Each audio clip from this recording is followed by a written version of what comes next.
Hi everyone, एक और नए वीडियो में आप लोग का स्वागत है। तो साथियों, आपने अभी तक पिछले वीडियो को नहीं देखा है तो जाइए चैनल के प्ले लिस्ट में, वहां पर आपको सभी वीडियो मिल जाएगा। तो आज का हमारा पहला प्रश्न है, अगर एम जेड की बहन है और जेड पी की पत्नी है तो पी ए का बेटा है तो जेड का ए से क्या संबंध है। ठीक है, जैसे दिया है कि अगर एम जो है वो जेड की बहन है, यानी कि एम बहन है जेड की, ठीक है, और जेड पी की पत्नी है, यानी कि जेड महिला है और ये पत्नी है पी की, ठीक है, और पी ए का बेटा, यानी कि पी जो है वो ए का बेटा है। तो यहाँ से ए हो जाएगा। तो जेड का ए से क्या संबंध, कि जेड जो है वो ए की क्या लगेगी, तो ये पुत्र वधु लगेगी, यानी कि ये क्या हो जाएगा, ऑप्शन नंबर यहाँ से ए जो है वो पुत्र वधु हो जाएगा। ठीक है, अगले प्रश्न को देखते हैं। अगला प्रश्न है कि 4 × 40 बराबर में 10, 5 × 5 बराबर में 1 और 1 × 7 बराबर में 7 है तो 11 × 11 का मान कितना हो जाएगा। तो यहाँ से दिया है कि 4 × 40, ये दिया है 10, ठीक है, फिर दिया है कि 5 × 5 बराबर में 1 दिया है और फिर दिया है कि 1 × 7 बराबर में 7 दिया है। तो पूछा कि 11 × 11 का मान कितना हो जाएगा। तो यहाँ से अगर देखते हैं तो 40/4 यानी कि 10 और 5/5 यानी कि 1 और 7/1 यानी कि 7, तो 11/11 यानी कि हो जाएगा 1 इसका राइट आंसर। इसलिए ऑप्शन नंबर यहाँ से ए जो है वो हमारा सही उत्तर हो जाएगा। अगले प्रश्न को देखते हैं। अगला प्रश्न है, निम्नलिखित कथनों को ध्यान से पढ़कर इन पर आधारित प्रश्नों के उत्तर दीजिए, यानी कि यहाँ पर है सीटिंग अरेंजमेंट। ठीक है, तो यहाँ से ये दिया है कि 6 विद्यार्थी एक पंक्ति में बैठे हैं। ठीक है, तो 6 विद्यार्थी हैं, जैसे 1 2 3 4 5 और ये 6 विद्यार्थी हो गए और वो भी एक पंक्ति में।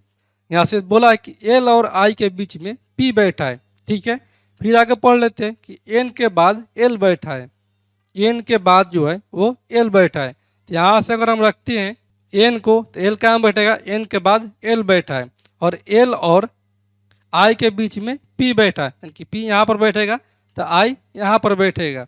और आगे कि बिल्कुल बाई और डी बैठा है, यानी कि बिल्कुल बाई और डी बैठा है, यानी कि डी यहाँ पर बैठा है। ठीक, अब कौन बैठा है, और एक तथा आई के बाद टी बैठा है, यानी कि आई के बाद टी बैठा है, कि टी यहाँ पर बैठा है। तो पूछा यहाँ से पहला में 114 नंबर सवाल में कि मध्य में कौन से विद्यार्थी जुग में बैठे हैं, कि मध्य में कौन बैठे हैं, 2 यहाँ से 2 यहाँ से, कि एल और पी बैठे हैं मध्य में। इसलिए ऑप्शन नंबर यहाँ से डी जो है वो हमारा राइट आंसर हो जाएगा। 115 में क्या है, 115 में यहाँ से दिए कि दाईं ओर से चौथे स्थान पर कौन बैठा है, तो ये दाईं ओर से चौथे स्थान पर, तो 1 2 3 और ये 4, यानी कि एल बैठा है। इसलिए ऑप्शन नंबर यहाँ से बी जो है वो हमारा राइट आंसर हो जाएगा। 116 में क्या है, 116 में बोल रहा है कि सबसे दाईं ओर कौन बैठा है, तो सबसे दाईं ओर कौन बैठा है, टी बैठा है। इसलिए ऑप्शन नंबर यहाँ से डी जो है वो हमारा राइट आंसर हो जाएगा। अगले प्रश्न को देखते हैं। अगला प्रश्न है कि 12 36 108 और 324 उसके बाद वाली संख्या कौन सी होगी। ठीक है, यहाँ से दिया है कितना कि 12 36 108 और ये 324 है, तो आगे वाली संख्या पूछा है। यहाँ से अगर देखते हैं तो ये क्या है, 12 तिया 36 और ये 36 तिया 108 और ये 3 8 है 24, इनकी 3 का मल्टीपल किया है, तो यहाँ से हो जाएगा 3 के 9 और 24 तिया 72, इनकी 972 जो हो जाएगा वो इस आगे वाली संख्या हो जाएगा। इसलिए ऑप्शन नंबर यहाँ से ए जो है वो हमारा राइट आंसर हो जाएगा। अगले प्रश्न को देखते हैं। अगला प्रश्न है कि यदि ए टी बराबर में 20 और बी ए टी बराबर में 40 है तब सी ए टी किसके बराबर है। ठीक है, यहाँ से दिया कि ए और टी, ए टी बराबर में ये दिया कि इतना 20 दिया है और यहाँ से दिया कि बी ए टी, इनकी बी ए टी का मान दिया है कि है 40, तो हमसे पूछा गया है सी ए टी का मान। तो यहाँ से अगर देखते हैं तो टी का मान कितना होता है, ये 20वें स्थान पर और ये पहला स्थान पर, यानी कि 20 × 1 और यहाँ से ये 20 1 और ये 2, तो सभी का गुना करेंगे तो ये 20 से कम 20 20 दूनी 40, सभी का गुना कर दिया है तो यहाँ से हो जाएगा 20 और ये गुने का 1 और गुने का ये हो जाएगा 3, तो 20×3=60 जो है वो स्कैड का कोडित भाषा हो जाएगा। इसलिए ऑप्शन नंबर यहाँ से सी जो है वो हमारा राइट आंसर हो जाएगा। अगले प्रश्न को देखते हैं। अगला प्रश्न है कि प्रणव 10 किलोमीटर उत्तर में गया, फिर वो पश्चिम में मुड़कर 10 किलोमीटर चला, फिर वह दक्षिण में मुड़कर 5 किलोमीटर चला, अंत में वह पूर्व से मुड़ा और 10 किलोमीटर चला, तो वह अपने आरंभिक स्थल से किस दिशा में है। ठीक है, तो यहाँ से कि प्रणव जो है वो 10 किलोमीटर उत्तर में जाता है, तो यहाँ से मान लीजिए इसका स्टार्टिंग पॉइंट है और 10 मीटर उत्तर की हो जाता है, तो यहाँ पर पहुँचेगा। ठीक है, और फिर है कि वो पश्चिम की ओर मुड़कर 10 किलोमीटर चला, ये हो जाएगा पूर्व और ये हो जाएगा पश्चिम, तो पश्चिम की ओर चला और ये चला 10 मीटर चला। मान लेते कि वो पहुंचा यहाँ पर, और फिर आगे है कि फिर वो दक्षिण में मुड़कर 5 किलोमीटर चला, दक्षिण हो जाएगा नीचे, तो ये चला 5 किलोमीटर, यहाँ पर ये पहुँचाया। और फिर आगे कि अंत में वह पूर्व से और मुड़ा और 10 किलोमीटर चला, यानी कि पूर्व की ओर मुड़ा और 10 किलोमीटर चल दिया, तो यहाँ से ये चल दिया 10 किलोमीटर या 10 मीटर जो भी है, तो यहाँ पर ये पहुँचाया। ठीक है, तो ये टोटल दूरी है कितना 10 है, जबकि यहाँ से दूरी है 5, तो ये कितना हो जाएगा 5 किलोमीटर या मीटर हो जाएगा।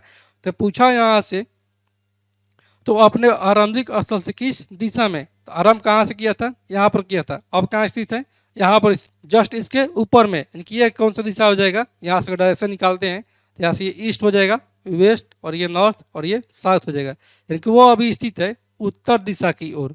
ठीक है, उत्तर दिशा की ओर स्थित है, इसलिए ऑप्शन नंबर यहाँ से बी जो है वो हमारा राइट आंसर हो जाएगा। अगला प्रश्न है, एक निश्चित सांकेतिक भाषा में टीचर को VGCE JGT लिखते हैं, तो चिल्ड्रेन को उस सांकेतिक भाषा में कैसे लिखेंगे। ठीक है, यहाँ से दिया है कितना, ये दिया है टीचर और इसको लिखा जा रहा है इतना में लिखा जा रहा था। यहाँ से हमसे पूछा है कि चिल्ड्रेन को यानी कि CHILDREN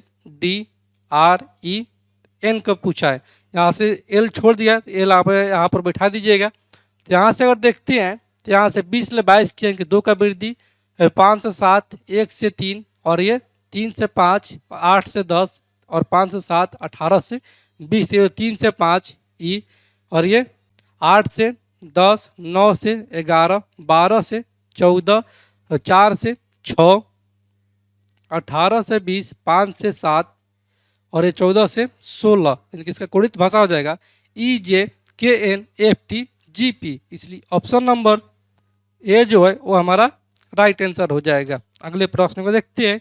अगला प्रश्न है कि यदि कमल मेज है, मेज पंखा है, पंखा कुर्सी है और कुर्सी जो है वो छत है, तो निम्नलिखित में से आदमी किस पर बैठेगा। तो आदमी किस पर बैठता है, कुर्सी पर बैठता है जनरली। ठीक है, तो ऐसे जो आंसर इसका हो जाएगा, ये कुर्सी कितना कोड है, छत है, लेकिन इसका आंसर हो जाएगा छत है, इसलिए ऑप्शन नंबर यहाँ से सी छत जो है वो हमारा राइट आंसर हो जाएगा।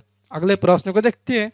अगला प्रश्न है कि किसी सांकेतिक भाषा में पिकनिक वीक का अर्थ है विंटर इज कोल्ड। ठीक है, यहाँ से कोई शब्द है और इसका अर्थ दिया है अलग अलग, यहाँ से ये कोड दिया है और बाकी इसका अर्थ दिया है। तो हमसे पूछा गया क्या, पूछा गया कि समर के लिए कौन सा सांकेतिक कोड भाषा का प्रयोग किया गया, यानी कि समर का पूछा है। ठीक है, तो यहाँ से पिछले वीडियो आपको बताया था कि जो कॉमन है वही हमारा कोडित भाषा हो जाएगा उस शब्द का। तो यहाँ से अगर देखते हैं तो समर का पूछा है, समर किस में, समर यहाँ पर है और यहाँ पर है। यहाँ पर अगर कोड देखते हैं तो कौन सा मिल रहा है समर का, यहाँ से मिल रहा है टू निक रे और ये रे पिक बू, यानी कि यहाँ से जो कोड मिल रहा है वो मिल रहा है रे, यानी कि जो समर के लिए कोड हो जाएगा वो हो जाएगा यहाँ से रे, इसलिए ऑप्शन नंबर यहाँ से डी जो है वो हमारा राइट आंसर हो जाएगा। और यहीं अगर पूछता है विंटर के लिए कोड, तो विंटर का यहाँ से क्या मिल रहा है, यहाँ से विंटर है और यहाँ पर विंटर है, तो फर्स्ट और थर्ड में मिल रहा है, तो इसमें कौन सा मिल रहा है, इसमें मिल रहा है पीक, यानी कि यहाँ से जो हो जाएगा विंटर का कोड वो पीक हो जाता है। ठीक है, तो ऐसे ही इसको हम लोग बनाते हैं। तो साथियों आज का सेवा यहीं पर समाप्त करते हैं, और आप लोगों ने अभी तक इस चैनल को सब्सक्राइब नहीं किया है तो आप लोग इस चैनल को सब्सक्राइब करें, लाइक करें और कमेंट करें।